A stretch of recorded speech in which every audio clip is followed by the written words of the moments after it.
మేడిగడ్డ బ్యారేజీ కుంగిన ఘటనలో 38 మంది ఇంజనీర్లకు షోకాజ్ నోటీసులు ఇచ్చింది ఇరిగేషన్ శాఖ.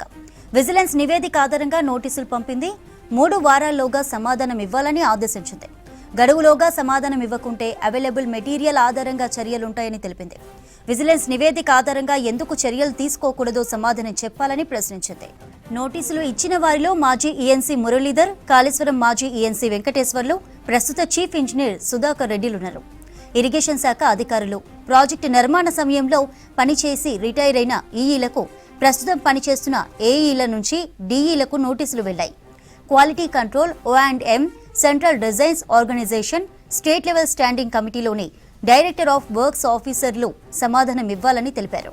మేడిగడ్డ కుంగిన ఘటనలో విచారణ జరిపిన విజిలెన్స్ అండ్ ఎన్ఫోర్స్మెంట్ శాఖ ప్రభుత్వానికి నివేదిక ఇచ్చింది. కొందరు సీనియర్ ఇంజనీర్లు నిర్మాణ సంస్థపై క్రిమినల్ చర్యలకు సిఫార్సు చేసింది. అందరిపై శాఖపరమైన చర్యలకు సిద్ధమైంది నీటిపారుదల శాఖ. ఇటీవల మంత్రులతో సీఎం రేవంత్ రెడ్డి సమావేశంలోనూ విజిలెన్స్ రిపోర్టుపై చర్చ జరిగింది. ఈ అంశానికి సంబంధించి అప్డేట్స్ అందించడానికి న్యూస్ రూమ్ నుంచి వెంకట్ లైవ్ లో అందుబాటులో ఉన్నారు. వెంకట్, డీటెయిల్స్ ఏంటి? Chandrika, good morning. Kaleshwaram project భాగంగా మేడిగడ్డ బ్యారేజీ కుంగిన అంశంపై రాష్ట్ర ప్రభుత్వం చాలా సీరియస్గా తీసుకుంది. ఈ పాటికే విజిలెన్స్ అండ్ ఎన్ఫోర్స్మెంట్ నివేదిక ప్రకారం చర్యలకు ఉపక్రమించింది. నిన్న రాత్రి పొద్దుపోయేంత వరకు సీనియర్ అధికారులు రాహుల్ బొజ్జా, ఆదిత్యనాథ్ దోస్తో పాటు మరికొంతమంది సీనియర్ ఇరిగేషన్ శాఖ అధికారులు ఈ విజిలెన్స్ అండ్ ఎన్ఫోర్స్మెంట్ కమిషన్ నివేదిక మీద ఏం చేయాలన్న దానిపై ప్రభుత్వానికి ఒక నివేదిక సమర్పించారు. ఆ నివేదిక వచ్చిన వెంటనే నిన్న సాయంత్రం కొంతమందికి నోటీసులు ఇచ్చారు. దాదాపు మేడిగడ్డకు బాధ్యులైన ఈఎన్సీలు, సిఈలు, డిఈలు, ఏఈలు, O&M ఆపరేషన్ అండ్ మెయింటెనెన్స్లో విభాగంలో పనిచేసే వారందరికీ కూడా, అంటే దానిలో రిటైర్డ్ వాళ్ళు ఉన్నారు, ఆ తర్వాత ప్రస్తుతం పనిచేస్తున్న వారు కూడా ఉన్నారు. దాదాపు 38 మంది ఇంజనీర్లకు నిన్న సాయంత్రం షోకాజ్ నోటీసులు జారీ చేసిండ్రు. ఇందులో చాలా మట్టుకు ఈఎన్సీలు, రిటైర్డ్ ఈఎన్సీలు ఉన్నారు, రిటైర్డ్ సిఈలు ఉన్నారు, ప్రస్తుతం పనిచేస్తున్న సిఈలు ఉన్నారు, ప్రస్తుతం పనిచేస్తున్న ఏఈలు కూడా ఉన్నారు. చంద్రిక, ఒక ఆసక్తికరమైన పరిణామం ఏంటంటే 38 మంది ఇంజనీర్లకి షోకాజులు ఇస్తే దాంట్లో 33 మంది పైన శాఖపరమైన చర్యలు తీసుకునేందుకు రాష్ట్ర ప్రభుత్వం నోటీసులు జారీ చేసింది. ఎందుకు మీ మీద చర్యలు తీసుకోకూడదు అంటే, విధుల పట్ల నిర్లక్ష్యంగా మీరు వ్యవహరించారు. విజిలెన్స్ అండ్ ఎన్ఫోర్స్మెంట్ కమిషన్ మీ మీద ఒక నివేదిక తయారు చేసి ప్రభుత్వానికి సమర్పించింది. ఆ నివేదిక ఆధారంగా, అంటే విజిలెన్స్ మాన్యువల్ రూల్స్ ప్రకారంగా ఎందుకు మీ మీద చర్య తీసుకోకూడదో 3 వారాల్లోగా సమాధానం ఇవ్వాలని నిన్న లిఖితపూర్వకంగా తాకీదులు ఆయా వారికి చేరినాయి. ఇందులో దాదాపు 38 మంది ఉన్నారు. ఈ 38 మందిలో 33 మంది మీద శాఖపరమైన చర్యలు ఎందుకు తీసుకోకూడదు, అదేవిధంగా 17 మంది ఇంజనీర్ల మీద సీరియస్గా క్రిమినల్ కేసులు నమోదు చేయాలని రాష్ట్ర ప్రభుత్వం ఇప్పటికే ఒక నిర్ణయం తీసుకుంది. మీ మీద క్రిమినల్ కేసులు ఎందుకు నమోదు చేయకూడదో కూడా వివరణ ఇవ్వాలని కూడా వారికి నిన్న షోకాజ్లో పేర్కొన్నారు. ఇందులో 7 మీద జరిమానాలు, అంటే రివైజ్డ్ పెన్షన్ రూల్ స్కీమ్ కింద 7 మీద ప్రాజెక్టు సంబంధించి వాళ్ళు ఏ విభాగంలో పనిచేస్తున్నారు, ఎక్కడెక్కడ అలసత్వం వహించినారు ఆ 7 మీ అంటే ఎందుకు వారి దగ్గర నుంచి ఎంత జరిమానా రికవరీ చేయాలనేది కూడా విజిలెన్స్ మాన్యువల్ ప్రకారం వారికి నోటీస్ ఇచ్చారు.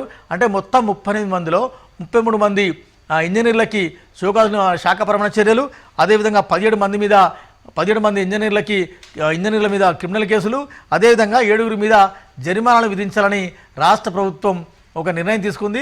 ఇదంతా ఒక ఎత్తు అయితే, ఏదైతే మేడిగడ్డ కుంగింది అని మనం చెప్పుకుంటున్నామో రాష్ట్ర ప్రభుత్వం చాలా సీరియస్గా ఉందో, కాళేశ్వరం కమిషన్ కూడా ఏదైతే ఎంక్వైరీ చేస్తుందో మేడిగడ్డ కుంగిన అంశం మీద, దాని నిర్మాణ సంస్థ ఎల్ఎన్టీ మీద కూడా రాష్ట్ర ప్రభుత్వం చాలా సీరియస్గా చర్యలకు ఉపక్రమిస్తుందని చెప్పాలి. ఎల్ఎన్టీకి కూడా నిన్న రాష్ట్ర ప్రభుత్వం నోటీసులు జారీ చేసింది. అంతేకాదు 7వ బ్లాక్ పునరుద్ధరణ వ్యయాన్ని పూర్తిగా రికవరీ చేయడంతో పాటు మళ్ళీ దాన్ని రీకన్స్ట్రక్ట్ చేసే బాధ్యత కూడా అదే సంస్థకు అప్పగించాలని రాష్ట్ర ప్రభుత్వం ఒక నిర్ణయం తీసుకుంది. మొత్తంగా కూడా విజిలెన్స్ మాన్యువల్ ప్రకారం ఈ చర్యలకు రాష్ట్ర ప్రభుత్వం ఉపక్రమించిందని చెప్పొచ్చు. చంద్రిక, మనం చూస్తున్నాం జాబితాలో మాజీ ఏఎన్సీలు పెద్ద మొత్తంలో ఉన్నారు. ఈ జాబితాలో అంటే నిన్న షోకాజ్ నోటీస్ అందుకున్న వారిలో మాజీ ఏఎన్సీలు మురళీధర్ ఉన్నారు, నాగేంద్రరావు ఉన్నారు, నల్లా వెంకటేశ్వర్లు ఉన్నారు, నరేందర్ రెడ్డి ఉన్నారు. ఇక సిఈలు, రిటైర్డ్ సిఈల విషయానికి వస్తే టి శ్రీనివాస్ ఉన్నారు, పిఏ వెంకటకృష్ణ ఉన్నారు, అజయ్ కుమార్ ఉన్నారు, కె సుధాకర్ రెడ్డి ఉన్నారు, బి వెంకటేశ్వర్లు ఉన్నారు, కేఎస్ఎస్ చంద్రశేఖర్ ఉన్నారు, director of works and accounts ఆ విభాగం అధిపతి ఫణి నాగభూషణ్ ఉన్నారు, డిప్యూటీ సిఈ ఎండి అఫ్జల్ ఖాన్ ఉన్నారు, ఎస్ఈలు బి వెంకటరమణారెడ్డి ఉన్నారు, బసవరాజు ఉన్నారు, మాజీ ఈజీలు సర్దార్ ఓంకార్ సింగ్ ఉన్నారు, తర్వాత తిరుపతిరావు ఉన్నారు, ఎం రఘురామ్ ఉన్నారు. వీరందరి జాబితా వాళ్ళు ఏ విభాగాల్లో పనిచేస్తున్నారు, ఆయా విభాగాల్లో ఎలా వీళ్ళు విధుల పట్ల నిర్లక్ష్యం వహించారు, ఎందుకు మేడిగడ్డ 7th బ్లాక్ కుంగిందనేది ఇన్ డీటెయిల్ రిపోర్ట్ ఇచ్చిన తర్వాత దాని బాధ్యుల మీద చర్యలు తీసుకోవాలని విజిలెన్స్ అండ్ ఎన్ఫోర్స్మెంట్ లిఖితపూర్వకంగా ఇచ్చిన ఆధారంగా రాష్ట్ర ప్రభుత్వం ఒక జాబితాను తయారు చేసి వారందరికీ కూడా నిన్న షోకాజ్ నోటీసులు జారీ చేసింది.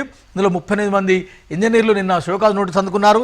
ఇందులో 33 మంది మీద శాఖాపరమైన చర్యలు తీసుకోవాలని, 17 మంది మీద క్రిమినల్ కేసులు నమోదు చేయాలని, మరో 7 మీద పెన్షన్ అండ్ రివైజ్డ్ స్కీమ్ కింద వారి దగ్గర నుంచి రికవరీ చేపట్టాలని విజిలెన్స్ మాన్యువల్ ప్రకారం సిఫారసు రావడంతో రాష్ట్ర ప్రభుత్వం సాయంత్రం పొద్దుపోయిన తర్వాత ఈ నోటీసులు జారీ చేసింది.